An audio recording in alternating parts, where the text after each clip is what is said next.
What's going on, Goon Gang? Welcome back to another Gaming Goons podcast episode. Thank you guys so much for tuning in. Make sure to follow and rate on Spotify. But today is a special episode because we've got another guest.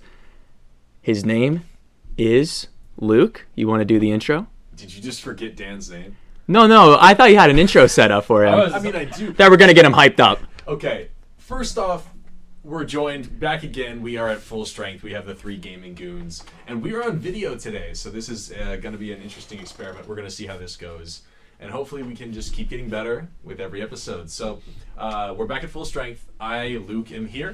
I'm joined by... I am Josh. Joey is here as well. As well as our special guest for the day, the absolute unit of a man himself, Dan the Man, also known as Fivo on Twitch.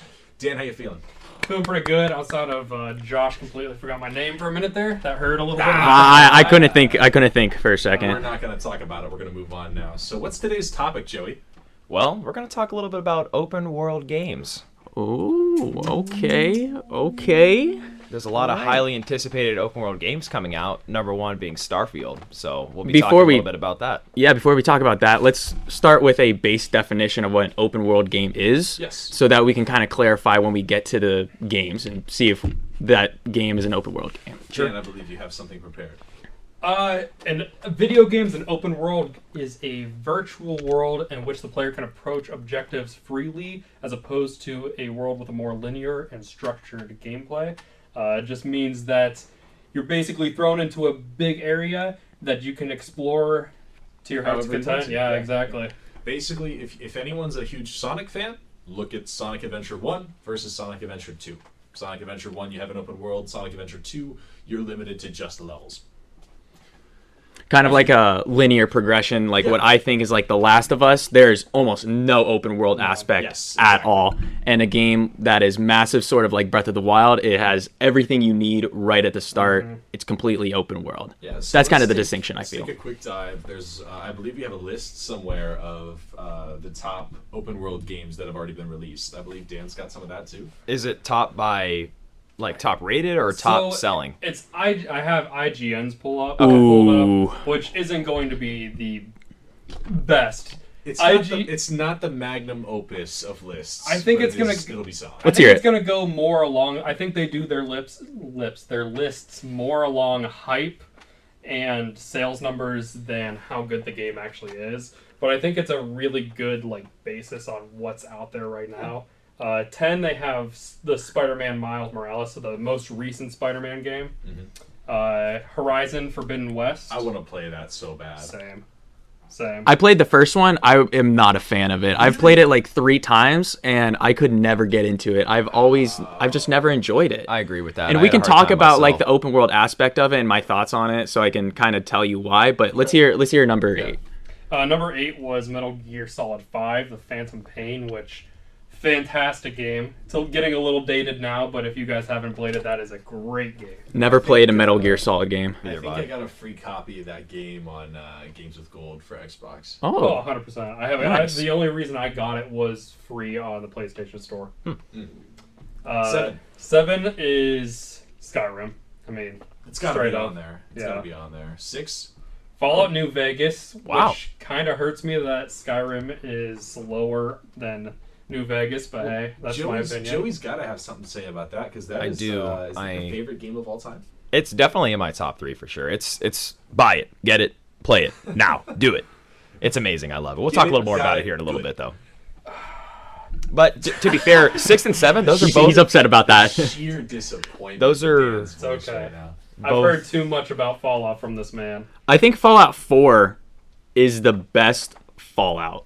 I'll say that right now before we go any further into Let's it a finish little the bit. list. Yeah, We let's got a finish lot the to talk list. about. We do have a lot to talk about. Number 5 is Elden Ring, which gets talked about a lot on here. Yeah, you guys bring up Elden Ring like every other episode. It's my child, pretty much. Number 4. Red Dead Redemption 2. Really? Fair. Believe it or not, I have never played a Rockstar game. Ever. Really? I think that's No GTA, Wow. no RDR.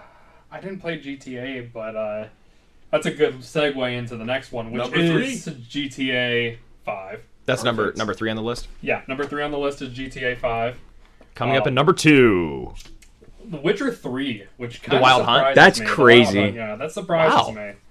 It Jeez. was a big game, Wow. but like to be above Skyrim, to be above New Vegas is New Vegas, All to these be big above titles. GTA, like above all of Yeah. those, like that blows me away. It did win Game of the Year though. It did, but like Yeah. a lot of these did. So didn't Red Dead 2 win Game of the I Year? think it did. This Oh, must no. be by IGN rating because Yeah. GTA Yes. has a lot of money. Red Yeah. Dead 2 came out in 2018, and God of War won in 2018. Okay. Oh, that's Yeah. right. Okay, Yeah. that's right.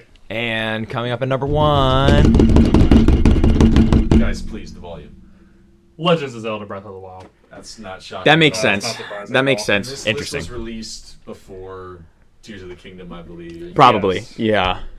This- I don't know. I know Josh has the opinion. You just finished Tears of the Kingdom, I right? did just finish Tears of the Kingdom. I believe you've declared that is the best Legend of Zelda game. Objectively speaking, I would say that is the best Legend of Zelda game. My favorite is still Ocarina of Time. That will always be my favorite, It's got a but special place in the heart. it's a nice place in the heart. I love it so well, I much. would say that's a pretty good list. Yeah, I would say those are all probably in the top 10. I would say Red Dead is pretty good, but I don't know if I'd rate it that high. You also have to remember, so this was posted and updated on December 1st of 2022. So Okay. we're about 6 months Yeah, 6 months away out. from not that. too many open world games have released since then, though. It's only really been Tears of the Kingdom, and Yeah, I mean, that's. I mean, I'm sure there's other ones, but I can't really think of any that's been released in the last 6 months. that I think is a good way to open the episode because that gives us everyone that's listening an idea of a couple examples of games that they've maybe played that lend themselves to the open world. Another good franchise that's an example is probably Assassin's Creed. Yeah. Yeah. The That's only true. one I've ever played of that is Black Flag, and you have access to the whole seas. You can travel on your ship from point A to point B. You go to Havana. It's wonderful. That's one of the best Assassin's Creed games in my opinion. It is the best. I'm biased because it's the only one I've played, but it is the best. I love it. Were they all open world? All the Assassin's Creed games? Because I remember it being more of a like you go from one area, then loading screen to the next area, then loading screen to the next area. They're all pretty much open world. I remember the second one being pretty open world, the third one as well. It is kind of level based. Like every time you go Yeah. into a building, even in Fallout, you have a loading screen in Yeah. the earlier editions of games Okay. just because of the hard drives couldn't handle everything. But I kind of want to know what everybody's favorite open world game is. So I'll give a second for you guys to think about it. I have mine. Mine is Elden Ring.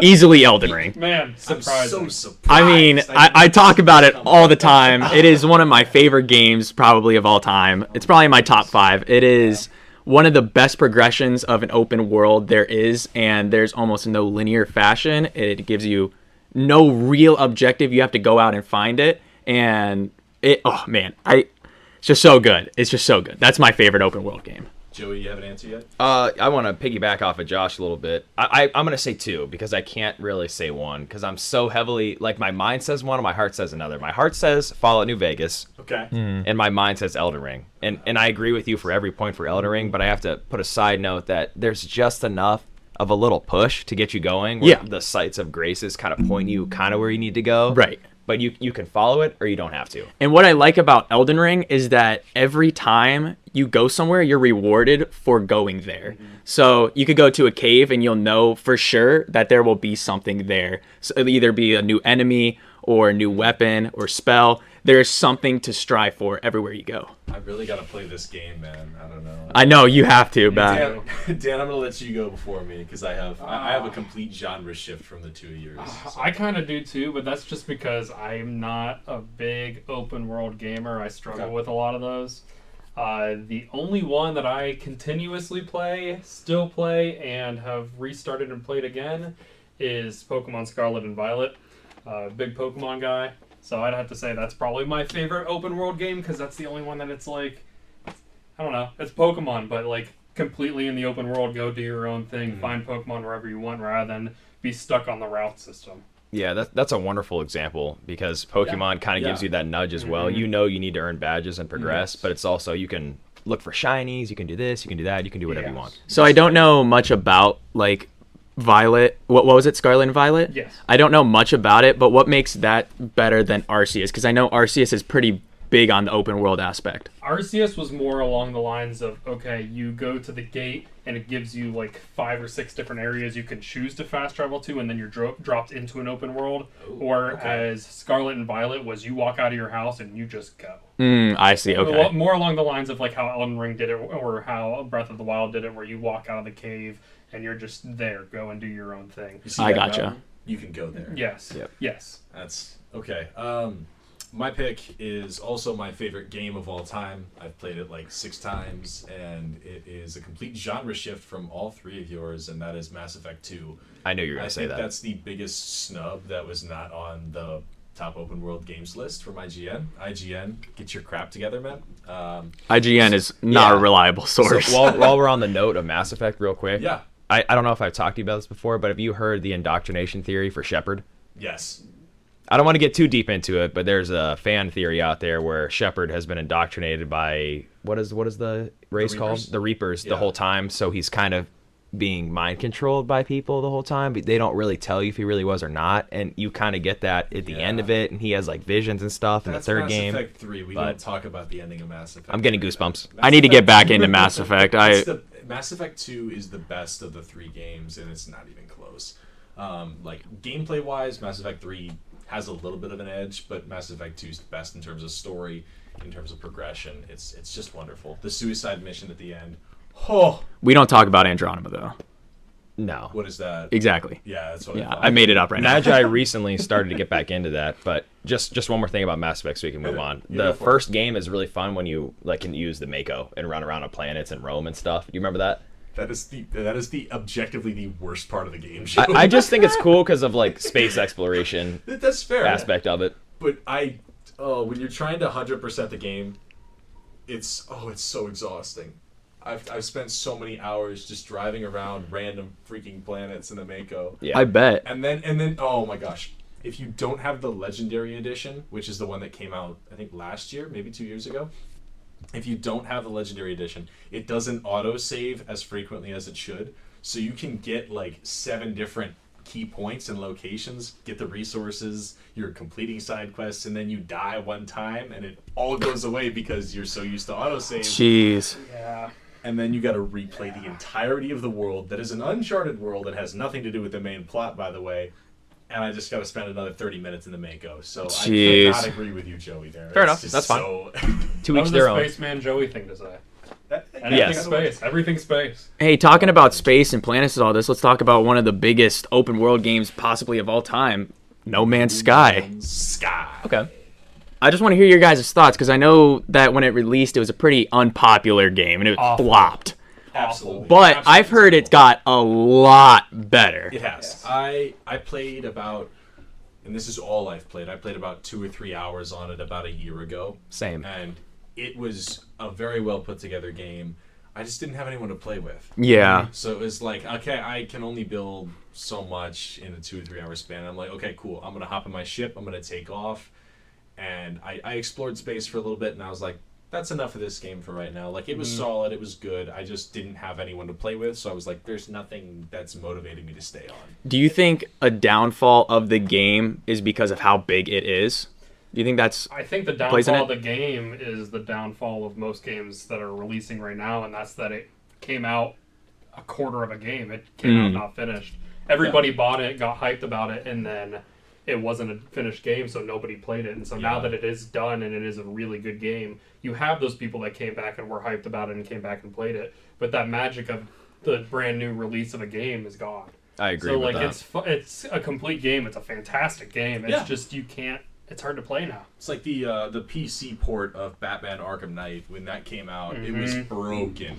It was so broken. And Lots now of it's ports fine. are doing that. Yeah. It's fine. It's great now. But when it came out, it spoiled everyone's idea of the game because, first impressions make a difference. And that's why I love Mass Effect 2 as much as I do, is because as soon as you load into the game, it's like, I just get to come back from the dead. Like, this is what's happening. Yeah. Spoiler alert Yeah. for the first 10 minutes of Mass Effect 2, if you didn't know that already. But Yeah, for No Man's Sky, I think something that really sticks out to me is number one, procedural generation of planets, Yes. and Yeah. the sheer amount of them. They mentioned that there was 14 quintillion planets, and I don't really know if I can confirm that, but that's what they've said throughout That's the whole true. game. Yeah.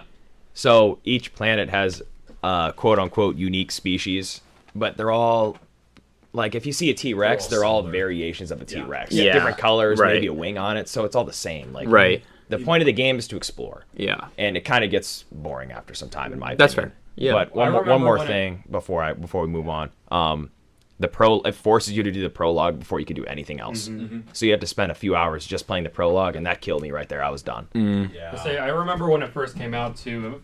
Correct me if I'm wrong, but when you first came out, you couldn't even leave the original planet. Like space travel didn't really work whatsoever, and you could not bounce between planets. You were just kind of dropped on the planet, and then you were stuck there.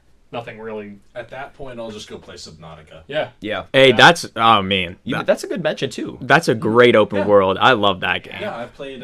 We can cruise into that. Yeah, I would say, Josh, you've played. I've played both of them. What is it? Below Zero. Yeah, I've played both of them. The first one is definitely much bigger than the second game. I think they just wanted to push out a second game to have a second game. And it's all right. It's good, but it doesn't come close to the first game. The first game is like you just get dropped on this wasteland of a ocean planet and you just have to survive. And I'm not scared of oceans, but once you get in there, it's like it turns into a horror game, low key. I have goosebumps again. It is honestly so good. The exploration, crafting system, it makes you feel like you're immersed into this world, and it's massive. And it really does open world games justice, and I love that. I think, Luke, you played it a little bit. I've played Not about much? 3 hours worth of it. I haven't got through anything significant. I Yeah. just tested the gameplay out pretty much. It's fun. I like the way it plays. It's very smooth.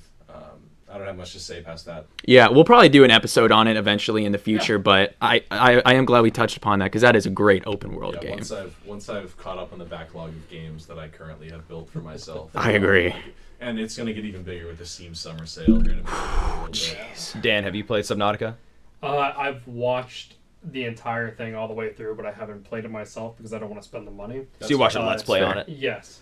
VR terrifies me. Ooh. Oh, I forgot that is VR. Yeah. VR terrifies me because I am one of those people that's like, don't throw me on a cruise ship. So you throw me in open ocean, like, yeah, It's game over. Screw that. See you later, Screw man. That. Yeah, that's... Oh, jeez, that's weird. Yeah, I played It's a about... fantastic game though. go ahead, It's so good. I don't know. What are your guys' thoughts on like swimming mechanics and being underwater in non Subnautica games? Like I can think of in Assassin's Creed 4, to go back to it for a second, you have the diving bell and you can go explore shipwrecks. That's one of my favorite things in the whole game. That's just so cool to me because you're like, okay, I got to strategically go from point A to point B. I got to collect all the chests. I have to avoid the sharks. If I don't avoid the sharks, I am dead. Yeah. That is it. There's no questions about it. Yeah, I would say Stranded Deep has the most realistic swimming system. I'm trying to think of a couple. One of them that comes up is Sea of Thieves, but it's kind of an arcadey version of swimming. Yeah. So you can kind of do wonky things with your sword. When you thrust, you can go... You thrust your sword like this, and when you go forward off the side of a boat, you go... Pew! And you go through the ocean. Jeez. I think it's really hard to do swimming mechanics in a first-person game because it just looks like you're bouncing up and down. You're kind of like bobbing.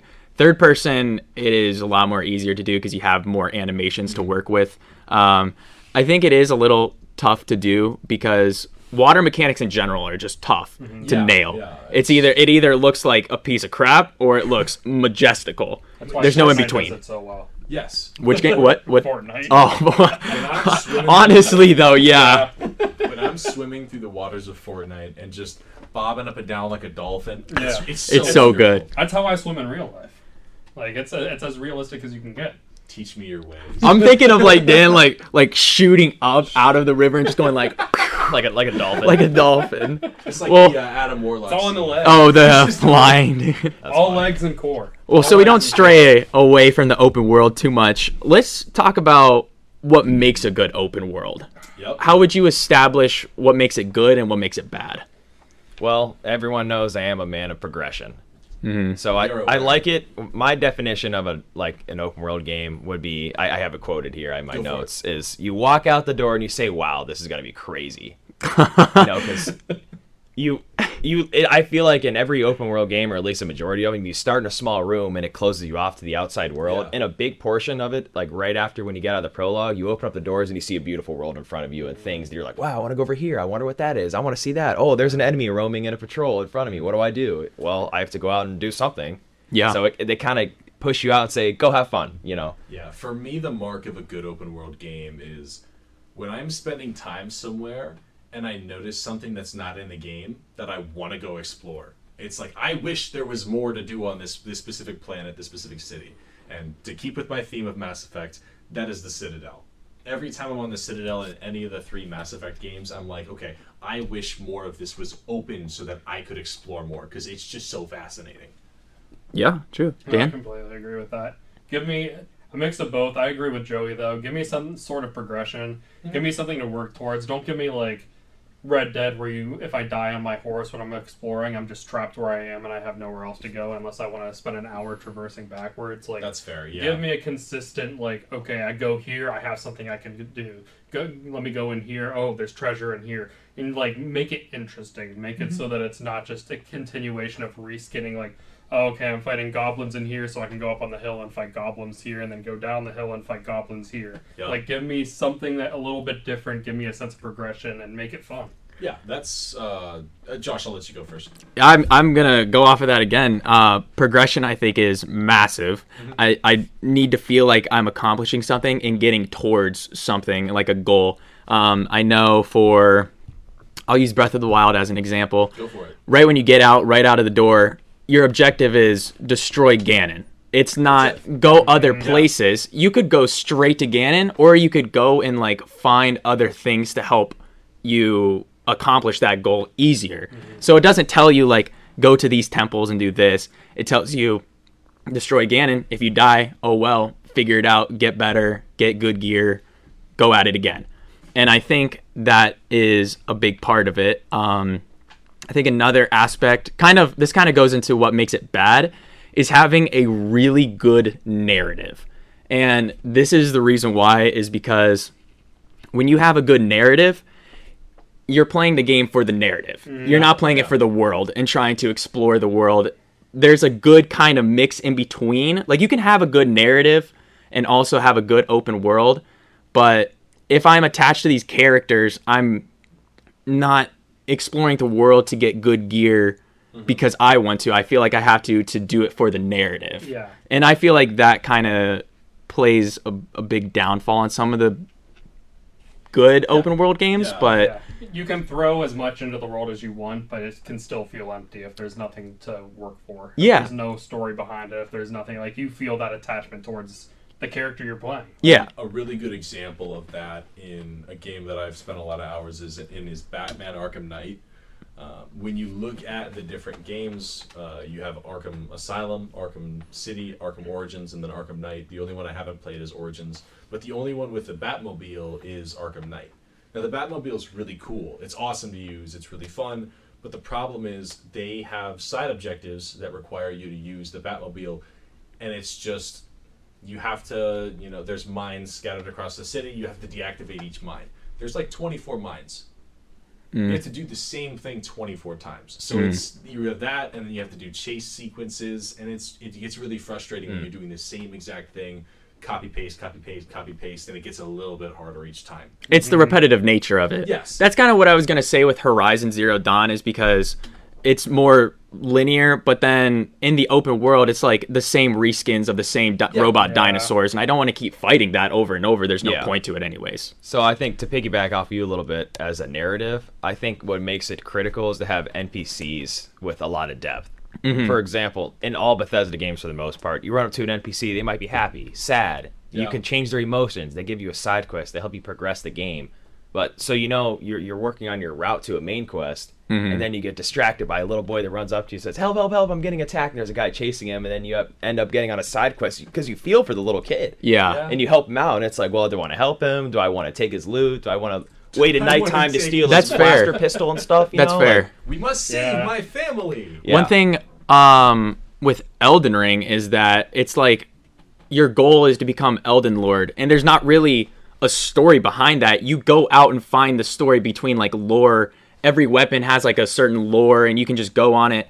And I don't even care for the story, but I'm just trying to like see all these different things. There's like a dangling body that has a huge backstory that you can just go on a huge, massive side quest on, and it's not even the main thing. But if you find it, it's like, whoa, this is awesome. And then you go on YouTube and you find the lore, and there's more into it because you want to go and explore the world for I like the lore. those hidden gems you can find. They're fun. It's kind of cool. It reminds me. I keep mentioning Fallout, but yeah, go ahead. Sorry.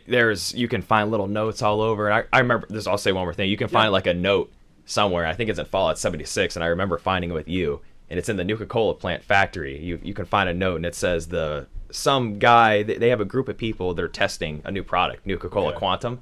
And when you read the note, it says, oh, this is pretty good. And there's a guy documenting how it tastes. And he's like, yeah, it's really good. I'm really caffeinated. Like, I'm really jittery. Why does it feel like I need to scratch my teeth out of my body? Oh, yeah. I do remember that. And you realize later that what they do is they put a type of nuclear waste in there that helps people want it more, basically. So I forgot about that. Yeah. 76 does a good job with the lore. I will give it that. But Fallout always has done well with that. Lore in general is just always fantastic. It is. Sorry to really keep mentioning good. Fallout, but it's really cool. It's a great open world it's a good example genre. of a good open world game. You have Fallout and Elden Ring. I have Mass Effect. We all have That's our true. biases, people. That's true. Yeah. Well, okay, so we have what makes a good open world experience. I want to touch on one more aspect of this real quick, Yeah. and that is something that is in pretty much every open world game. That is fast travel. What makes a good fast travel system? What is your favorite example of fast travel, and what is your least favorite fast travel system? well, you know what I'm going to say, so I'll start it off. Fallout, you have to discover the location first before you can fast travel there. Yeah. For I free, think free of charge. most games do that pretty well, the fast traveling. Yeah. I would say Breath of the Wild, Tears of the Kingdom does it really well because you have the area and you have to unlock the shrines and then you can fast travel to them. Elden Ring does it really well. You have to find the site of grace. Yeah. And then you can fast travel. I don't know. Do you have any bad examples for Fallout 76, you have to pay to be able to fast travel. Oh, really? You have to pay What? bottle I was caps. gonna say that's the one I was Ooh. gonna say. So you have to have a decent amount of economy to move around. And the downside of that is if you walk to the location, the world is kind of empty in that Fallout, so it's kind of boring, and you get kind of burnt out from walking around. Horizon all the time. Zero Dawn does have a cost too for fast traveling. That's another reason why I don't like it. But yeah, what are your guys' thoughts? I think in terms of fast travel, it depends on the size. Mm-hmm. So if the world is huge, obviously fast travel is a necessity. Mm-hmm. Unless you're only spending 5 or 10 minutes in or a certain sequence of events in one zone, then you move to the zone and the last zone doesn't matter. If that's the case, then you don't really need fast travel. If they're like these segmented maps, like a good example of that is Sly Cooper. Mm-hmm. They have hub worlds. Each world is only so big, and all the missions are contained within that world. Once you do that, you move on to the next one. Sly's not an open world game, but the hub worlds inside each of the levels is open. That's fair. Yeah. Dan, your thoughts? Loading screens make me want to say Destiny 2 is one of the worst when it comes to just traveling because it just takes so long. Mm-hmm. You get thrown into Yeah. a loading screen and then you're there for 5 minutes. It just really depends. It hurts. It's such a long time. Honestly, I've never even considered Destiny as an open world, but I guess Well, I was thinking the it's same in thing. between, but it's one of those ones that we're talking fast travel. Yeah. So I'm gonna say that was the first thing to pop in my head. it definitely really- has aspects of open world. Yes, very much so. It really depends on how much you want to traverse the area. So, for me, again, I'll go back to Pokemon. You can just hit fly and go fast travel anywhere at any point without a problem whatsoever. That's a good system for Pokemon. Yeah. Exactly. For Pokemon, it's fantastic. But if you want to be able to, traverse your way to, a teleporter to be able to or a train to be able to fast travel to the next area or wherever you want to go on the map, that works. It just depends on the person, truthfully. I think the less warp points you have, the more it forces you to complete the section before you move on. Yes. So Because one of my favorite transit systems comes in Ocarina of Time. You learn the Bolero of Fire, and then you can go back to the Fire Temple. But you only learn the Bolero of Fire right before you go to the Fire Temple. Right. So it encourages you to learn each phase of the game as you're there, and then if you really want to go back something later, you have access to it. But there's no longer really a need for it, That's And true. I also love the input method of the ocarina. It's just wonderful to play a song and that's how you warp. Because that adds another level of I don't even have to open the pause menu. I know what this song is. It's good I know feedback. what the inputs are. I have it memorized. And I think that cultivates a more positive mindset towards it because it feels like you're working for it. Yeah, that's actually the ocarina really does bring a cool aspect into it because you don't use it that much, but when you do, it feels rewarding because you unlocked it and it's like a part of your progression, and I think that's really cool. Yeah. One of my favorite games of all time, and a great open world game, is Dying Light. And it has almost no like fast travel. It has fast travel, but it's very limited. And I'm almost never using the fast travel because of how fun it is to do the parkour in the game. Yes. So it kind of is like, I don't want to fast travel, so there's no point for that feature. It's nice to have, but I'm like, it's just so much fun. That's when the gameplay really shines, is when you don't need to fast travel. And it's a pretty big world. It's not small. Large. There's 2 different sections of the map, and it's massive. Do you find yourself enjoying Dying Light's like parkour gameplay less once you get the grappling hook? For the first one, actually, no. The first game is very fun using the grappling hook. It's a little overpowered, not even little. It's overpowered. Very overpowered. But in the second game, it's so little breakdown for the first Dying Light game. The grappling hook is more like your Spider-Man. It's like you're shooting the grappling hook and you just fly straight to it. In Dying Light 2, you use the grappling hook, but there's like physics to it, so you're like swinging with the grappling hook. Okay. And that's actually a lot more fun because it incorporates like a new kind of physical mechanic to the parkour system. Yeah. And it really goes well together. So well. So I want to mention something. You mentioned that you like the richness of being able to travel and traverse because the world is so rich and you can do a lot of stuff. I think one major reason for that is your rewards you can get, like XP, for example. Yeah. So I want to go on. What's your favorite type of leveling system for open world games? Ooh. For me, I like XP and infinite levels. So every level you get maybe like a little perk point or something, and then but there's an infinite amount of levels that you can get, or maybe capped at like 100 or 200 or 300. I think it needs to be vast because once you get to those upper levels, there's rightfully so. There's a reasonable gap of time between each level. And that forces you to really think about what upgrades you make.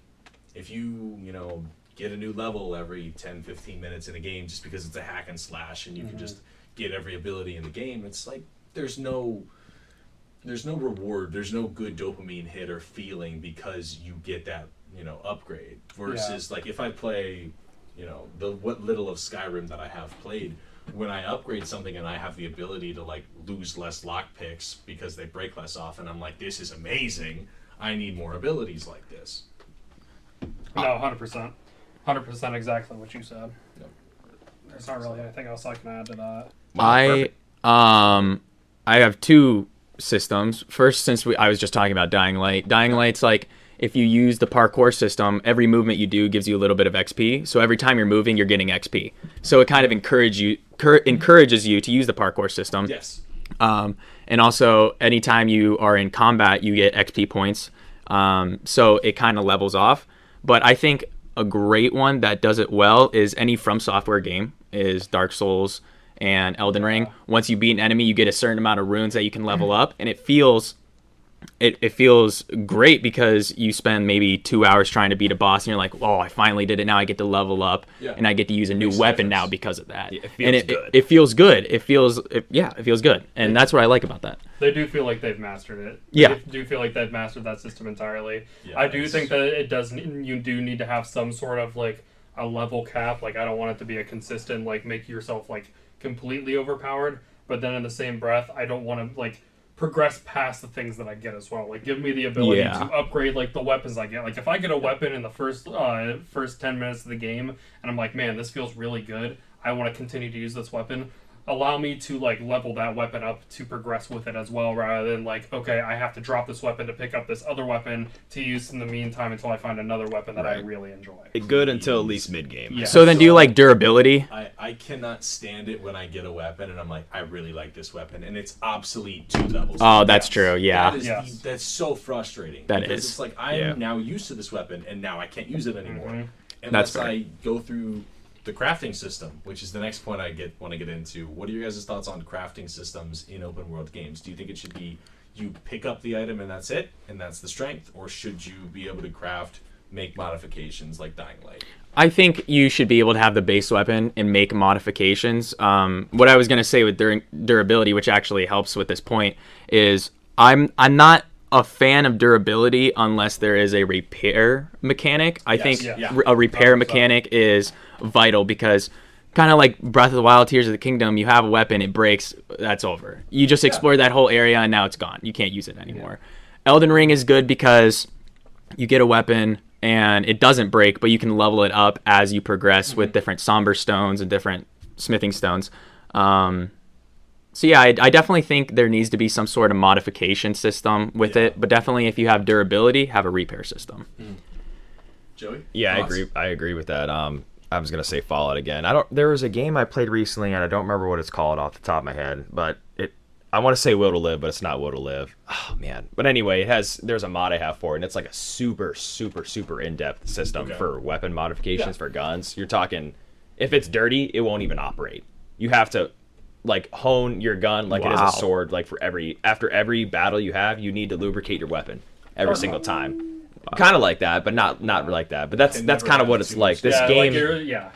This game was actually inspired by Tarkov, but I agree with you for the durability system, Josh. If you're able to repair it, that's great. But after a certain amount of condition, it should not be as effective. I'd say after 75%, it's bad. But if it's between 75 and 100%, your weapon's good to go. There should be a limit to how much you can repair as well. I should say that. That's fair, yes. Because I know in Dying Light you can repair a tool 3 times. It depends on the weapon. Sometimes it's 2, 3, 4. It depends on the rarity and a whole different aspect to it. I think the best durability and like weapon upgrade system, and this might seem basic, but Minecraft. I was gonna say that. I was gonna say that. Wow. You said crafting. I was like, yeah. It's like you got to go to the main crafting game. Because you have the levels, and it's like at some point some insane man probably put sharpness 4 on a wooden sword. You can do that. It's Joe me. Maitland, we're talking to you. I've done that before. But like, some people would argue like there's no point on putting in an enchantment on anything lower than diamond. Other people would argue against that. I say iron, you're fine. Anything above that. But something with Minecraft though is that you get to a point where it will never break. Yeah. So I don't know if that's really like it's a great system, it's a grind. And like grind to get there. In end game, it's kind of not great because it'll just be consistent throughout the whole game. Early game, it's great. Yeah, for sure. So I think I have a couple more things I want to talk about. How do open world games cultivate a larger perspective on gaming for you guys? Like you play other games like linear story progression games. Like I'm playing Heavy Rain right now. I've played Detroit Become Human a couple times. Completely linear. It's on railroad tracks and you got to go one way. In terms of like gameplay. Completely. Open world games are the opposite. So how does that add to your enjoyment of linear games? Go ahead, Dan.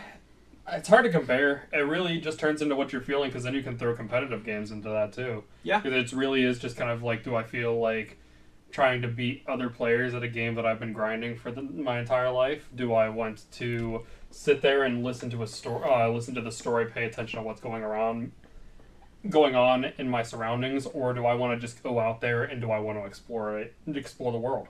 Mm-hmm. It really just turns into what you're feeling. I don't know if it really affects, for me at least, my feelings on playing other games in different genres like that, just because they are so different that it just turns into how do I feel? Okay. Yeah. I feel like open world games always tug back at me. Like, you play Fallout for a little bit, and then you go and you play, CSGO or COD or Warzone, whatever, etc. Yeah. But there's something that always draws me back to an open world game. I think about Elden Ring a lot. I think about Fallout a lot. I'm really excited for Starfield. Like, they just really pull at my heartstring. Like, that is my genre. What's your comfort game? My comfort game? The one you can always go back to. Probably Rocket League. Yeah? Wow. That is not my comfort. Like, that's not my comfort game. But I know I'll play it at any time. Like, I'm okay with it. That's fair. That's mine. Josh, what do you think about what Luke said? Minecraft. Minecraft's your comfort game? Yeah, if I'm like, man, I'm just not feeling good today. I feel like every game sucks. Minecraft. I mean, you can go back to it and you can just enjoy it, have a good time, just be relaxed, and that's true. It's fun. I have two. My two comfort games are both from the PlayStation 2 GameCube generation. And any guesses as to what they are? Sonic Adventure 2. Sonic Adventure 2, Sly and Cooper 2. Sly Cooper and the Thievius Raccoonus. Those are my 2 comfort games. Thievius Raccoonus, like the first one? Yeah. Oh, wow. Because I can go back, that or Sly 2, either or. One of them. Sly 3 and 4, not so much, but 1 and 2, either were interchangeable. I'm fine with both. I love them. 2 is That's cool. incredible. I'd Two say is so I probably good. have 2 as well. I'd have to say So good. Rocket League and Smash. Yeah. Smash Bros. Just because it is one of those games that you can just sit there and like play with buddies in a room and just hang out. Yeah, I don't know. Those would be my 2 comfort games. Sit back and just enjoy it. that was my comfort game for about 2 years, and then I got to college, and I had friends that were way better than I was at the time. And to say the least, I every time I would go to play, I would just feel the gap widening, and I'm like, I'm good. I can stop playing this competitively. We're okay. So, I kind of want to ask, do you think we're being, in gaming overall, because I know open world games have been very, very popular within the industry. Yeah. Do you think we're getting too many and we're starting to not enjoy them as much? Or do you think people want more linear games, open world games, multiplayer games? What do you guys think is kind of like the main game that developers want to make and players want? Yeah, what do you think, Dan? I'd say it's becoming saturated. I think that now that you see these open world games coming out and gaining that popularity, everybody feels like they need to make an open world game and they need to do it better than the last person. I think the market itself is just becoming very saturated. I think that it takes away from things like platformers, things like storyline games. I mean, outside of like God of War is the only thing that I can really think of off the top of my head that wouldn't be open world linear and like still hold that story that people got hyped over outside that wasn't open world. Yeah, I agree with that. God of War, so you don't consider it open world? No. I don't consider it either, but I do think there's an aspect to it. Yeah. Like, they kind of were trying to push it in that direction, but it didn't work very well. You almost can't, because it is a very story-based game. Like, you can't just like force a game that you want to feel yourself with the player and the character. You want to get yourselves involved with everything that's going on. It's hard to just throw them into an open world and say go. Yeah. Something like that. Yeah. Yeah, I mean, open worlds, story games. My preference depends on the day. So it's what terms of what do I want to see? What do I think everyone else wants to see? Well, COD and first-person shooters are never going to go away. Yeah. Open world games are never going to go away. I think they all have their own markets, and I think they all interconnect with their markets, because I think, you have pretty much a wheel, and you spin the wheel every time you boot up your PC, your console, your Switch, your handheld, whatever you play on. No matter what you play on, you spin that wheel every time, and it's, what game am I going to play today? And maybe you have multiple wheels. Maybe you have, this is the genre. From this genre, I want to pick a subgenre, and then I want to pick a specific game. Some people, it might just be a wheel of 10 games that they spin, and they're like, that's the game it landed on. Let's do it. Why not? We'll play Rocket League today. Just depends on day. Yeah, I agree with you with the genre and subgenre, but I also agree with you, Dan. I feel like there is a highly saturated market for open world games, but then there's the subgenre of, okay, what type of open world game do I want to play? Do I want to play? 100%. That's also huge. Do I want to play a Souls-like? Do I want to play a story-based one? Do I want to play an open world MMO? It's like you can kind of pick down and choose, but it's like, you have the story-driven ones that are MMOs. You have Lost Ark, New World, Diablo that just came out, so you can play those. Those I kind of stay away from a little bit, because it kind of the leveling system gets a little goofy because they force you to play the story and then you can start the game. So there's like 50 hours of content you have to beat. Well, 30, maybe 20. You have to beat that first before the real game starts. I see. See, if that's the case, though, is that really an open world? Yes. Because you don't get the open world till after you've beaten the story. No, it's unlocked. No, it's on. Yeah. You have to progress. For those kind of games, you can't just go out because you'll just get destroyed by enemies. So you have to go through a certain path from the beginning to be able to level up. I mean, It's like, okay, go off and explore as you want, but if you walk over here, you're going to die immediately. It's your own. Elden Ring. Elden Ring, yeah. It sounds like my experience with Fallout 4.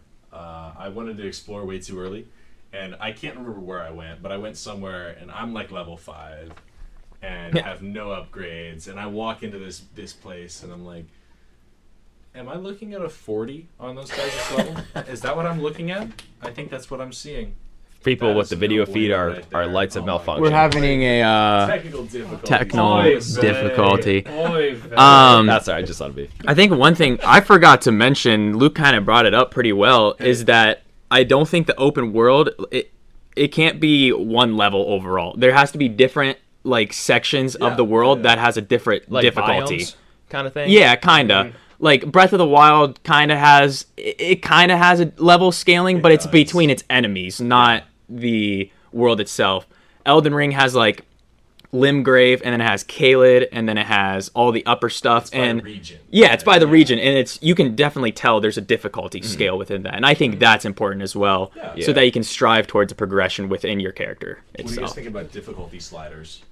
For single player open world. Single player, I'm like, I'll do two examples. One, there is. I'm trying to think of what game it was. It might have been Sunset Overdrive, but I'm playing, and geez, Josh, I'm gonna break the whole table. The higher you set the difficulty, it just makes the enemies bullet sponges. That's all it does. And then Jedi Fallen Order, you play that. The difficulty going up means you have less time to accurately do parries. You have to be quicker on the draw when it comes to your timing for your attacks and your defending. That is a way better system in my opinion. I don't like just having enemies be bullet sponges. Some people might like that because they like hack and slash games though. So I don't know. There's so many open world games. I don't like when enemies are bullet sponges. That's kind of why I got away from Destiny, and also I didn't really get heavy into Borderlands. Oh, Borderlands. You guys mentioned earlier, I tried for so long to play Borderlands. Borderlands is fun only in a multiplayer setting. Yes, to me. it is. You can't solo Borderlands. Can't do it. I just don't like how if you get a weapon and you like using it, like you said earlier, you kind of have to throw it away for something that has a higher level until you get to like end game content. Yeah. What game are you kind of talking about for that? Borderlands. Just Borderlands? Okay. Yeah. Well, for Destiny, it's I was gonna say, very different. Well, you can I use know, almost but- any weapon you want. True, but because like then it. you can just upgrade it to that level. Yeah, and pay yeah. to get it upgraded. But that's Interesting. That's what I was thinking. Too. It's a little different from when you were playing it. They've overhauled a lot of the weapon systems. It's very different. That's good but then. It works really well. That's also because they have to do so much level scaling and upgrades and stuff like Yeah. that. Like you're forced to. That's a big game with a lot of weapons. Yes. That Whereas needs to have Borderlands, that. it really is just like, okay, once you're done, you're done. So it's you get a weapon and it doesn't work anymore. You got to get rid of it and get a different one. Yeah. It's That's true. Have you guys played any open world survival games? I'll kind of start with Minecraft because that's Yeah. that's the bottom of the pyramid when it comes to open world Okay. survival. I mean, we were talking about Subnautica. True. Subnautica. That's an open world survival game. Green Hell, The Forest. For those people that know about Haven't- Scum, there's Scum. Yeah. Dead Side. There's a new one coming out that's been in development hell for like 93 years. Dead Oh, Side or something. No, something no, like no. that. I know what you're talking about. The day before, Yeah, the yeah. zombie game. Yes. It's There's kind of like the DayZ as Division. well. Yeah, Daisy and Rust. Yeah. Is it kind of Oh like the my Division? gosh, Don't Yeah, even Daisy mention and I Rust can't right really now. think of it. I'm sorry, I don't remember what it's called either. I think it's the day before is what I you're think trying you're to right. talk about. It's been in development hell forever. You said Minecraft though. Yeah. Do you consider Minecraft an open world game? It's Yeah. about as open as you can I would get. say so. Open, but is it really an open world because there's no real objective? I would say the objective is to do whatever you want. It's like a 'Cause sandbox. I think it's a open world. sandbox. I mean, it's definitely like quote unquote open world, but I don't know if I'd consider it open world. I consider it a survival sandbox. That's fair. It's There open are world, some. but it's not. Yeah, I mean, Open it's world. it's not. It's Like we were saying on Discord yesterday, Luke, I think yesterday you said I can't really see a sandbox as an open world. Yeah. But as we go through and we talk about everything that comes with a open world game, you have the like progression slider of like, okay, do I want to make it very easy? Do I want to Yeah. make this very hard? And like you can upgrade your weapons to like get stronger and be better weapons. Netherite hose, yes. Exactly. You can Oh, continue to gosh. go off and do your own thing. Yeah. And it goes to like, how much progression do we want? Do we want the progression to be, okay, I found diamonds, I got a diamond pickaxe to upgrade my iron pickaxe, or Yeah. do we want it to... So like going all the way through, technically... it is an open world. game. Yeah. would It say- hurts me to say, because I agree a sandbox shouldn't be an open world game, but it follows all those guidelines to make it one. Yeah, I would say agree. The thing that sets it apart from other just sandbox games is, it's got the in-game list of achievements. Yeah, that's true. And that's some semblance of progression that yeah. you can get. So it's like, Yeah. you beat the Wither, you get an achievement. That's you fair. beat the Ender Dragon, you get an achievement. You get an Elytra, achievement. Yeah. And some of those things are things that only like 0.2% of players do. Mm-hmm. You know, you'd be surprised how few people make it to the Nether in survival. Comparatively, of like how many people play versus how many people make it to the Nether. They're like side Very low. quests Yeah. in a way. So yeah, Yeah, in a I way, mean, yeah. yeah, I think I the guess I would biggest- consider it open world. biggest Everything difference- is a side quest. Yeah. That's the thing with Minecraft. That's true. I'd say the one key difference between Minecraft and everything else we talked about is there's a tailored world versus an open world that's procedurally generated that's different every single time. Yes. That's Yeah. completely infinite and you can do whatever you want. You probably won't see 99.9% of it anyway. Terraria. That's fair. True. Well, yeah. That's a new world every time. Yeah, Every yeah. time. Yeah, I it's don't. so Would you minors. consider Terraria an open world game? No, I put it on the same. It's Weird. we're kind of It's- going back to the definition now and having a debate. I would not consider that open world. No. I would not it's like a consider side scroller survival game. Yeah. I don't even know what's You can like a put it in this- platformer. I'd kinda put it consider in it a platformer. It's like a mix of if you made Minecraft a platform game. So it's like you can put it in the same breath as Minecraft, but it isn't Minecraft. It's 2D Minecraft. Yeah. That one's a tough one. I It's- don't think I'd consider that No. open world. I don't think it's a I would either. survival platformer game. Exactly. You can't look to your left and be like, I want to go all the way over there. I Yeah. can only go straight. That's true. I mean, that is true. Okay, I have one more big topic I want to talk about, and that is inventory management systems. Some games, like Breath of the Wild, you can be the dude from the math problem in your textbook that has 9,000 watermelons for That's no reason true. at all. Also, I just want to say this real quick. In Tears of the Kingdom, I was like very close to beating the game, and I found this area, and my frame rate went down to like 5 frames. I was like, what the heck is going on right now? And I looked up, and there was like a ton of trees, and there were hundreds of apples, and my frame rate dropped because of how many apples The- were the around assets, me. yeah. So I cut down all the trees, and I had like 400 apples. It was insane. That might be why the frame rate is a little bit slower in that game, and that's also why Starfield's going to be a 30 FPS, is because the amount of assets they have in the game all at once. Yeah. I mean, So much. that's. So 30 FPS is just for consoles. But I'll answer the inventory system. I think Fallout does it really well with the overcumbered system, and you can level it up as you go. But also Elden Ring does that, like a weight system. So you kind of have to figure out what you want to carry. Elden Ring is you can carry whatever you want, but whatever you put onto your character is what weighs you down. Fallout, Joey, do you want to talk about Fallout and how it works? Yeah. It also is hand in hand with the fast travel system. So Yeah, let's okay. say you have 200 pounds. When you have 200 pounds of gear on you, you're overcumbered. You can't fast travel and you move really slow. that's so a good feature. I You think have that's- you have your inventory on you all the time. The weight is always there, but you can drop things on the ground and then becomes an asset on the ground. Kind of like how Josh talked about all the apples on the tree. So you can leave an item in your home base and come back to it later if you want to and pick it up and use it again. So you can leave things out in the world, or you can leave things That's- on you. You can put them in chests. Like I Yeah. think Fallout does the inventory really, really well. Okay. Yeah.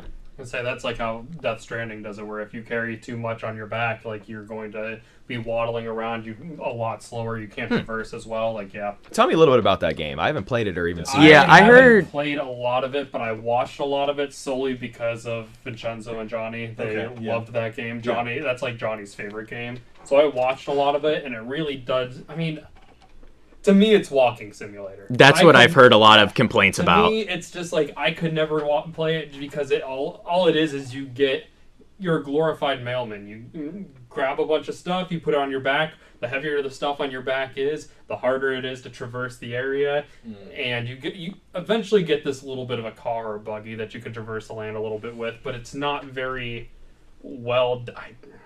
I know what you mean. Yeah. What's There's the not much premise? combat. There's not much to it. It's like you're just delivering things from point A to point B. And you have a baby on your chest. Yeah, So that you're too. like you're like a courier basically. Yeah, Pick up I've never contracts for played it. I've delivering only seen packages. gameplay, but Okay. they're also making a second one. I I don't know if you. I don't know what they're gonna do with Hideo that. Kojima. Is, I mean, he's crazy. How's I mean, the landscape? How are the visuals? it's It's good. crazy. It's good. It's Like, are crazy. the physics nice? The weather systems, also- day-night cycles? Like, what are we looking at It here? is also a lot. Yes, to all of that. Yes to all of that, but it's Wow. also a lot of storyline because I think what was it like 36 hours of just like cutscenes. It's in that insane. game? It's Whoa. insane. Hours. So it's an experience. yes, it's an experience, but it is just like the gameplay itself is just feels like walking simulator. That's neat. That's Wow. I haven't played it. I've only watched. I haven't people played it play either. and I just know I know that much about it. But I would like to try it. And also, Luke, you said you have one more major point. just so everyone knows, we're just getting started. Looks like no. Management. I want to touch on this. This isn't an open world game by any stretch, but I think the best inventory management for me is one that makes me consciously decide what to keep in my inventory and what to throw out. Because I love the way The Last of Us does this. The Last of Us, everything's so limited. This isn't really inventory management. It's more resource, placement within the world. You don't get a ton of ammo. The higher the difficulty gets, the more scarce items get. And the harder it is to complete objectives because you're so low on ammo all the time. Yeah. And I think it's a great system. The Last of Us gets it done very well, as opposed to like a Breath of the Wild, where you can have 9,999,999 arrows. True. And yay, great. Now, they have a little bit of limitation on Breath of the Wild and Tears of the Kingdom because, you can only have so many slots for shields, yeah, swords. But honestly, saying that, oh my gosh, everything is falling down. Everything's falling apart. There has been malfunctions on top of malfunctions. Seriously. Going into the inventory, though, that brings up a good point for Breath of the Wild, Tears of the Kingdom, is to expand your inventory. You have to find the Koroks, but also that leads into progression of the open world to make you want to search for them more.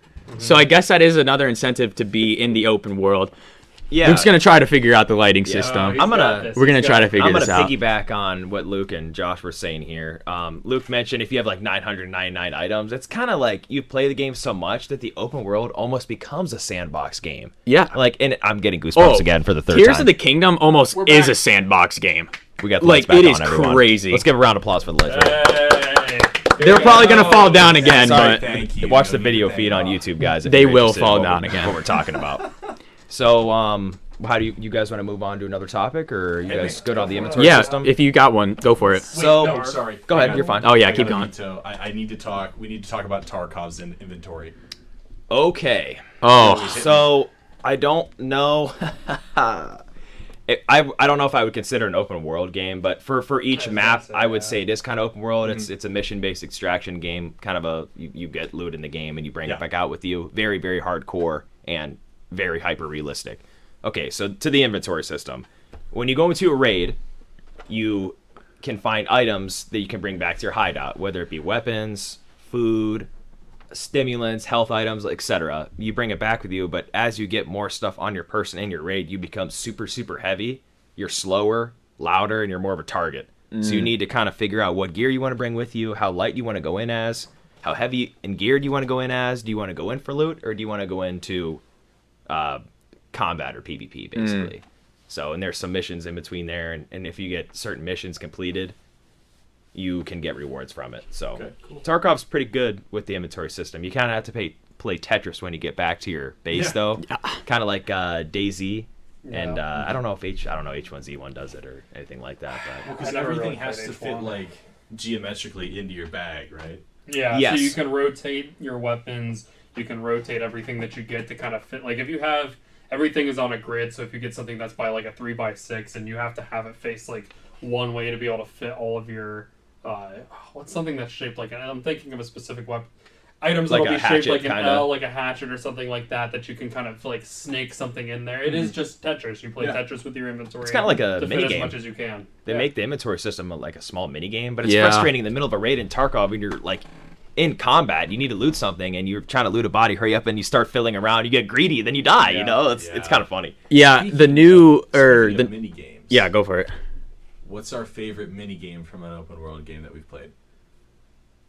I think Sly 2 does it pretty well with Bentley's hacking system. Hacking? That's an honorable mention. I don't know if it's my favorite, but that's immediately comes to my mind. That's not the type of mini game I was necessarily thinking about. What are you thinking about? Of a game function. It's like a gimmick level, I guess, is what I would label it as. So I can't say picking locks in Skyrim. That's a good one. I would say that's more. Those are mini games. Those are like hacking in Fallout. Would that be like a mini game? Yeah, those are mini games. Yeah, I'm thinking of like there's a like not chess. I think it's checkers. You can play in Assassin's Creed, and you can just bet money and play literal checkers. That's like game. I don't consider that a mini game. I consider that an actual game inside the game because you can gamble in Fallout New Vegas. I was gonna say Texas Hold'em and Red Dead 2. Yep.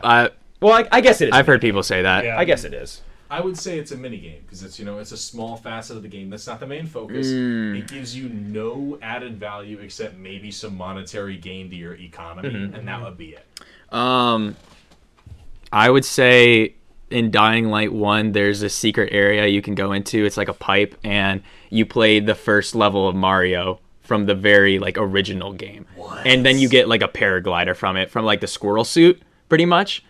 It's like an Easter egg, but it's like a little mini game that you can play. And there's like super small zombies that are like Goombas. And you can step on them. It's really fun. Dying Light does it really well with Easter eggs. It's really fun. That's a good allusion to another game in one game. Yeah. That'd be a good episode. Talk about That's illusions. so cool. Yeah, that'd be cool. That'd be You can cool. also go to the club in GTA 5. Oh, that's a mini game for sure. That's a big game. That's a big. That is a big game. That is a big game. If you're under 18, don't go to the club in GTA 5. Don't. You shouldn't have it. You shouldn't have the game. You shouldn't even have the game. Yeah. Parents, if your kids ask you to buy GTA, Don't do it. Just Don't skip do it. I still feel like I'm younger than 20. It's Like crazy that you it's have to weird. say not to buy GTA 5 12 years later after it was released. Dude, Yeah, That's true. Like, I think it was the PS2 had 3 GTA games, yeah. and GTA 5 had 3 consoles.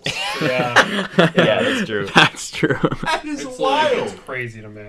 It That's- released basically with the PS4, and here we are, like, Oh, ported it man. to the PS3, put it on, released with the PS4. No, it and was now on you the have- 360 and PlayStation 3.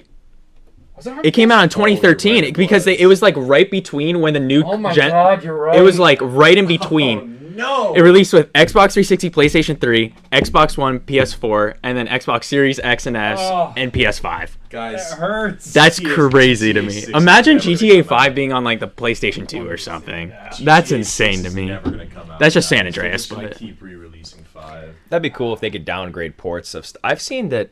I saw something on the internet recently where somebody downgraded one of the Halo games to a Game Boy game. Yeah, I have seen stuff And like it that. plays like a Pokemon. Yeah. You can upgrade. Oh. You can downgrade it, but then you can also now upgrade the hardware in your Game Boys and stuff like that. So like, That's true. Yeah. Pete has that little emulator that's a Game Boy Advance. That's the size like this. It's like 4 inches by 2 inches, Oh, and that's really it's small. an emulator that you can play like. Oh, like the Wii U Mini You can kind play of thing. Persona on it. You can play. Wow. Yeah, Oh. you ported like COD 1 onto it.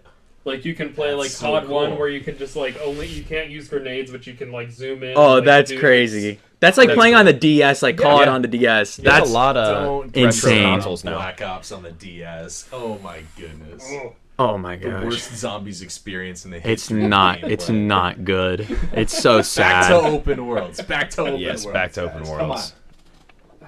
Yeah. What? Well, let's guys talk have any- about Starfield. I was gonna say Starfield. I wanna have Let's a segment let's on talk about some Starfield. upcoming open world the games. game that I That'd be spent good. $600 on the brand new console PS5 just so I can only run it at 30 FPS. You It's have a PC. You're fine. This is so basic. here's the thing with Starfield. It's aimed to be on console. That's like the main audience that they are pushing out for. No, in my opinion, there should be no game releasing in new gen that is less than 60 FPS. And I understand the complications that come with it and how many items there will be in a certain given point, but 30 FPS is a sin. It is Yeah. terrible. How bad really is 30? It's hard pretty to- bad. If you have Jeez, played like jeez. 60 FPS and 120 FPS plus, and then going back to 30 FPS, it is night and day. If It I is spent insane. $600 on a console, why am I playing a game Exactly. at that low of quality? That's my thing. fine. And either that or like because that's how much those new consoles cost. So I'm paying $600 and then spending another $60 on a game to only be able to play it at like 70 now. 70 That's 70 even now, man. just so that I can play it at a lower quality as everybody else. Yeah. When it was meant to be played on a console. Like if you're Yeah, making it okay. for that genre, Okay. like or that class of people, then it should be able to run at the highest quality I possible. mean, the Switch is locked at 30 FPS, isn't it? Yeah, but the Switch. The at Switch this has point, no you hardware. Just know to expect it. Basically. but also with that is the Switch is more arcadey and the graphics like kind of work with 30 FPS. Your eyes will adjust in a way. All right. Nobody expected Doom to be able to go onto the Switch. Yeah, that's Like, true. Like games like that, like nobody expected there. to. Like that's not what the Switch was meant to be. Okay. So yeah. like, Going back to Starfield, though, Joey, what are some Yeah. of your points of it being an open world game? Well, and- I want to play devil's advocate on the. We'll get the elephant out of the room, though. We'll continue for the 30 FPS. The way they described it in a lot of their updates from Bethesda is that the game is a story. They really want you to enjoy what you're doing. It's a slower paced game. It's not competitive. It's a single player game. You can take your time. When you're looking at an NPC, the graphics are nice when you're looking at them. Thank you. Or her, or they, or whatever. But then the graphics are nice the whole time. You don't have to worry about crazy things going on. But then they showed us a clip of this girl that was saying, yeah, one of my favorite ways to play the game is just to take a lot of stuff and hoard it together. And she had a whole pile of sandwiches. And they were like, this is why, because we have so many assets in this game. If we increase the FPS, we're gonna lose a lot of graphical. You're gonna have to downscale Yeah. the whole entire game, and it won't even feel I right. get it. But So- if it's only going to be single player, like you can kind of like, if you're only playing it in a single player aspect, I get that for multiplayer. Like the meme of the dude playing Minecraft and he can't cut anything down because his buddy has made a massive cow farm. Those videos are so that. funny. That makes sense. That's so funny. They're like, "What are you doing?" I'm working on the chicken farm still, and it's like 18 chunks wide and Yes. deep. It's like That's what I'm saying. he's like, but- "What did you do?" Exactly, but if I'm playing in a solo player aspect, make that like if the graphics are going to be that high, and I can play at a 60 FPS.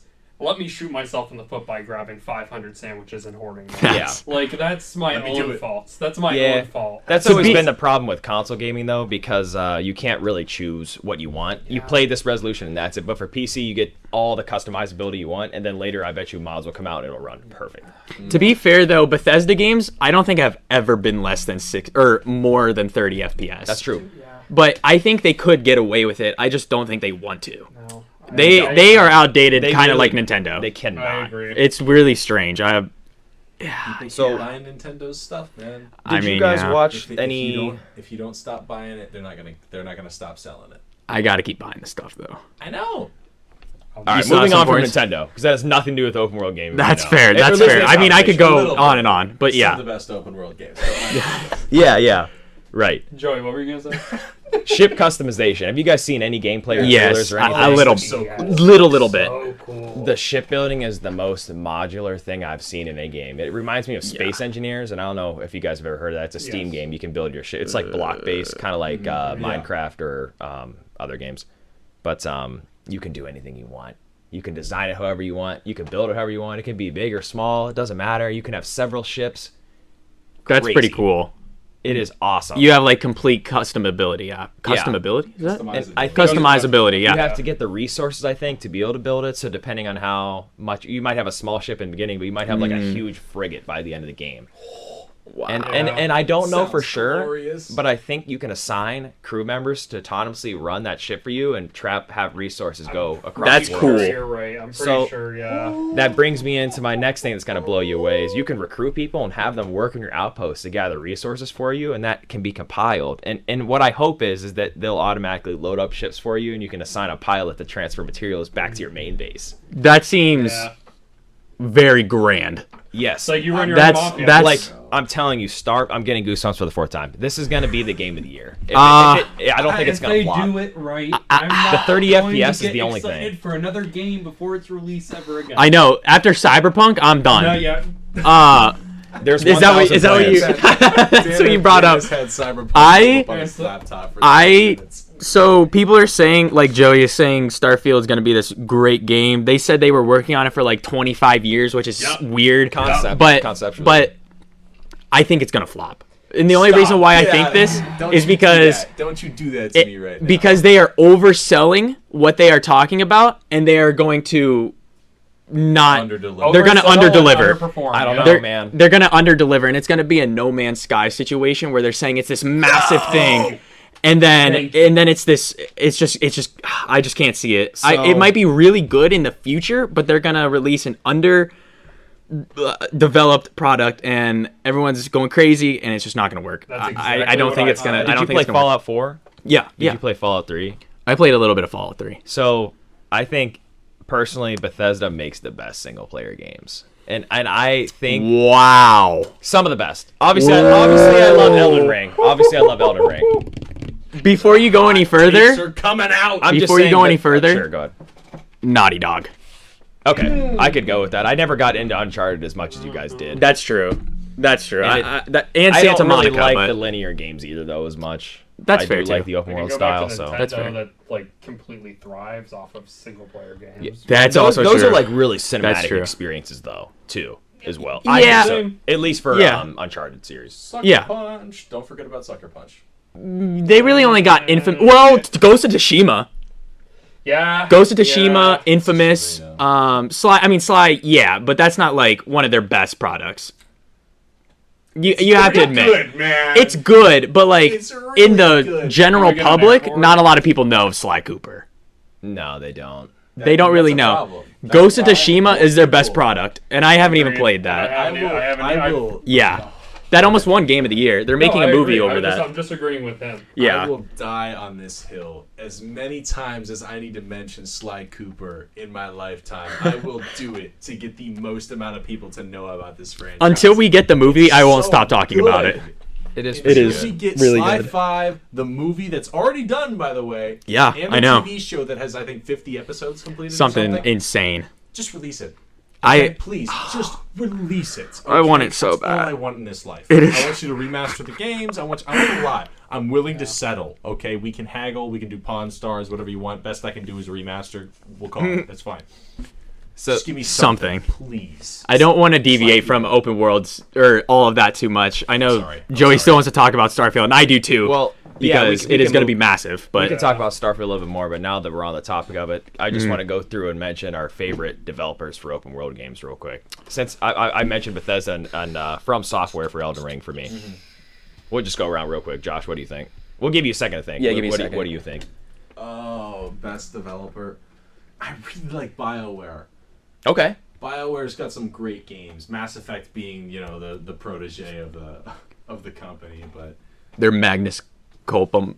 Magnum Opus? Magnet. Magnum Whoa. Opus. I only speak English. I can't speak any other languages. What do you think, Dan? Valve and Psyonix, Valve. No, I put Valve out there just because of like those are some of the games that I just grew up on. All those That's like fair. Steam PC games, like I'm gonna go with either Bethesda. I think Bethesda probably. I was gonna say From Software, but Elden Ring's really their only real open world game. So I think I'm gonna have to go with Bethesda. Their Dark Soul games are a little bit open world, but it's very linear. You really have to go from one boss to another. It's not like Elden Ring. if I'm Yeah, being you're right. realistic, You're I right. agree with him. Yeah. I'd have to say probably Bethesda. Yeah. Did BioWare make Knights Yeah. of the Old Republic? Who made Knights of the Old Republic? I'm Oh, not I sure have no myself. idea. If you can That look is a at great game, though. Because I'm not there's sure. Knights of the Old Republic, and I'm thinking, guys, we're overlooking two amazing titles. And that There's is so Wizard many. 101 and Oh, Pirate God, 101. Stop. All right, we're not even gonna talk about that. One of my buddies has a buddy that plays Wizard 101. Yeah, and he has been playing it for years. that's great. Club Penguin. Old school Well, RuneScape. Penguin. That's not open. RuneScape. world. Yep. RuneScape. Are you sure? It was BioWare. Knights of the Um, Oh, Republic, okay, I yeah. thought it was. Another open world game coming out this year is Spider-Man 2. I think that's gonna rival Game of the Year. I as think well, there's but- also, we were saying earlier, there hasn't been a game that came out this year that's open world that's really that big. Hogwarts Legacy game. Dumb. Oh my I know, gosh! Yeah. Wait, And Magi and Tori I have been forgot about playing that. the hell out of that. Chesko's been playing that. Yeah, Was that this year? Chesko's He's been playing a uploading it ton on of that. YouTube. Oh, that was- he has a lot of Oh my content out goodness. for that. It's huge. Like it was Shout a out to huge Chesko, game. man. I'm not a big. Yeah. I've never been a big Harry Potter fan, but like watching the gameplay, like it looks like a lot of fun. That's true. I'm waiting for the price to drop because I'm cheap. But I will be playing so many hours of that game. Yeah. And between that and Starfield, I have the next like 3.5 years of my life booked out. I can't do any weekend getaways, guys. We can't hang out. We Can't do it. I'm just gonna be 24/7 Hogwarts Legacy and Starfield. Dan, are you able to pull up a list of the upcoming open world games? Oh yeah, I can do that. I know one that I was gonna mention. Well, I mentioned was Spider-Man 2. The first Spider-Man is a great open world game. One thing that I love about that, well, first off, I'm a diehard Spider-Man fan, so I'm gonna love it either way. But what makes it fun is that you feel like you're Spider-Man. You're actually like swinging through sitting. So it's like I enjoy doing that. It's just fun. It's like Fortnite when you get the web shooters. Honestly, ironically, they do it the best with web so slingers. cool. It's insane how good that is. But yeah, the open world aspect of Spider-Man is really, really good. You can explore almost anything you want, and you'll get lore out of it. And me, diehard Spider-Man fan, I love that. That is so much fun to me. Jedi Survivor also came out. Oh, that did come yeah. out. But that one also low-key kind of flopped. Gosh darn it. I'm Well, sorry. on release, it's probably good now with the technical issues, but I don't know. I know myself. people were running into issues on PC. yeah. So I don't know. Diablo 4 considered open world? Yeah, for Yeah. sure. Yeah. Diablo Okay. 4. Yeah. That's the big one right Guys, now. we missed a lot. I know, there's so many. That's what I was saying. I mean, it's we getting could- saturated. we could there's talk just about- so many that have come out in the last, it's insane. 5 They're years. so diverse. Though. Everything there. We exactly. barely touched GTA. We can just Yeah. move on. So- we can just move on from Starfield. We should just Yeah, continue. I mean- Forspoken is coming out. Yeah, have you guys ever played Forspoken. Crackdown? No, but I've heard of it. Arc I don't 2, know who's. Oh, yeah. Redfall. New Redfall Division looks game. Like a lot of fun. Division game is coming out. Heartland or something? Yeah, it's more of like a Tarkov game, I think. Wow. But that'll be pretty fun. The Suicide Squad. Eh. That's supposed to be an open world game. I never heard about that. I think that's going to be more linear. I think. I'm not too sure, though. Hit it. Avatar Yeah. Frontiers of Oh, okay. So I have a that's big gonna work thing. out. Terrible. Awful. Okay. So here's the thing. It's just Far Cry. Yeah. That's all it is. That's all it It's is. just a reskin. It looks like a mix of Far Cry and Ark. to Wait, me. is Yeah. that actually what it is? No, so I forgot about Far Cry. it's an Avatar game, of course. Yeah. But it's by the same developers. It's just a reskin, pretty much, of almost everything, and turned into a first-person Far Cry game, but Avatar. It's an Ubisoft. Have you guys It's- ever played yeah. Far Cry? It's an Ubisoft. I have game. played a little bit here and there. Far Cry 3, it was a little bit. I played But I Far watched Cry gameplay. New Dawn with one of my roommates. Which in one college. was that? That is like, I don't know. It's like I'm not after big Fallout on- 3 or Far Cry 3 or something. Like I don't know. I'm not big on the played Far pretty Cry good. games, but I just know like the style of gameplay. Yeah, it was like That's an kinda- apocalyptic world. It's kind of like Just Oh. Cause, like how it plays. Oh. You know how they Just it's like a Cause. it's like a sandbox open Solid. world game. I guess Yeah. it's more of a sandbox. Just Cause is a big open world game, Yeah. too. It's huge. That is big. I never got into that one too much. Oh, man. Oh, boy. We've There's talked so about a many- lot. there's so We could many keep games. talking We could about go it. for There's just forever, so and many there's too many games. of them. Going we back, could just go there and pull one of them and just sit there and talk about it. I know. So what are you most excited for upcoming wise? Starfield. It's gotta Same. be That's it. Starfield, yeah. Not It's even gotta a be. debate. Personally, Spider-Man, but Get outta Starfield. here. I would say Starfield, but the frame rate. I think Spider-Man's Spider-Man gonna be good. looks a lot of fun, and I'm really excited for it. But as much as I don't want to get hyped for Starfield, Yeah. because I agree with him, it's going to flop.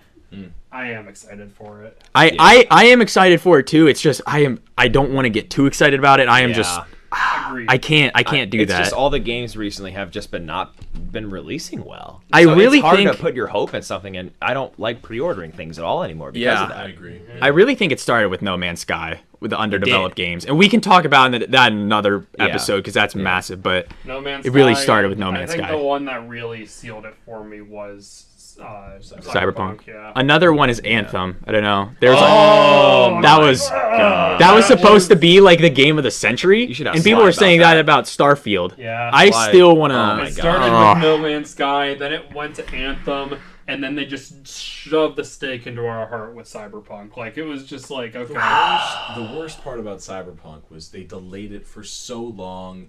and Yeah. it still wasn't done. It wasn't even, like, close Yeah. to done. That was the thing. When they released it, it was just a completely broken game. Half the mechanics didn't work.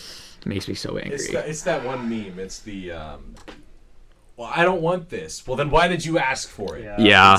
I don't like underfinished games. That's Why kinda did you why- ask for it. Every time they I delayed know. it, people got mad. People, were sending angry letters to the developers, and they finally gave them the game, and they were like, "Look, it's not finished, but here it is." That's why I kind of have been liking So- more linear games, is because 90% of the time they're usually finished. Yeah. And if it's not finished, it's more of like a graphical and technical Yeah, issue. It's not there's- story-wise and the world building itself. Yeah, you got to sure. feel for the developers a little bit because I'm sure I think they feel rushed. I'm sure.